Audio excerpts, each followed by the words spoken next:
கிறிஸ்துனாலே என்னதுன்னா, கிறிஸ்து உயிரோடு கூட இருக்கிறது உண்மை. இயேசு கிறிஸ்து பாவங்களை மன்னிக்கிறவர். நம்மெல்லாம் பாக்கியவான்கள். நமக்கு இயேசு என்ற பெயருக்கு ரட்சகர் என்று சொல்லி அர்த்தத்தை புரிந்து கொள்ள தேவன் நமக்கு என்ன பண்ணிருக்காரு? பாக்கியத்தை கொடுத்திருக்காரு. யோவான் 8வது அதிகாரம் 46வது வசனம்.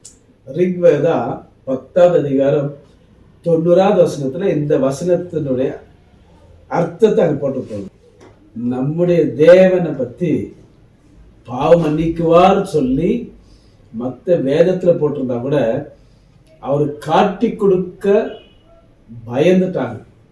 யோவான் 19வது அதிகாரம் 23வது வசனம்.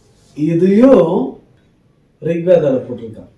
அவர் தான் அவன் பாவத்துக்கு மன்னிச்சாரு, அவர் தான் ஆட்டுக்குட்டி ஆனது, அவர் தான் மாடா இருந்தார், ஆடா இருந்தார், உனக்காக பலியானாரு, எல்லாத்தையும் சொல்லிட்டான்.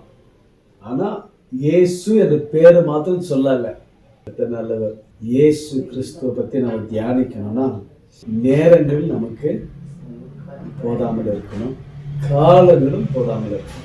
லோக்கல முடிதான் அப்படியே இயேசு கிறிஸ்துவ பத்தி தியானிச்சுட்டே இருங்க. கிறிஸ்துவ பத்தி சாமி விவேகானந்தாக்கு அவங்களுடைய குரு யார் சொல்லுங்க? ராமகிருஷ்ண பரமஹம்சா. இதெல்லாம் நான் ஸ்கூல்ல படிச்சு ஏன்டா இதெல்லாம் நீ சொல்றீங்களா? என்ன பண்றதுங்க? இதெல்லாம் நம்ம சொல்லாதானே இயேசு கிறிஸ்து நம்மள அவரை நம்ம மேன்மையாக்க முடியும். சும்மா சும்மா வெறும் இப்ப பைபிள்னு பேசின எழுத அப்படியாது. ஆமென். சாமி விவேகானந்தா 1862 இருந்து 1902 வரைக்கும் வாழ்ந்திருக்க. அவருடைய என்னது குரு யான்னு பார்த்தா ராமகிருஷ்ண பரமஹம்சா. அவர் என்ன தெரியுமா சொல்லியிருக்காரு?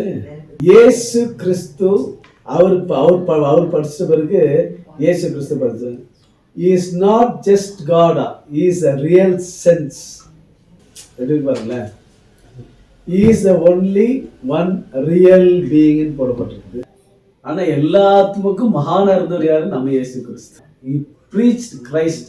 புதிய ஏற்பாடுல மலை பிரசனம் நமக்கும் கிறிஸ்துவுக்கும் என்ன இருக்குன்னு சொல்லி நான் உங்களுக்கு உப்பு உடைய தன்மையை பத்தி பேசணும். உங்களுக்கு திரும்ப ஞாபகம் இருக்கும். ஏற்கனவே நான் சொன்ன பாருங்க, இங்கிலீஷ்ல இருந்துச்சு, ஆனா தமிழ்ல இல்ல, கன்னடால இருக்கு பாருங்க.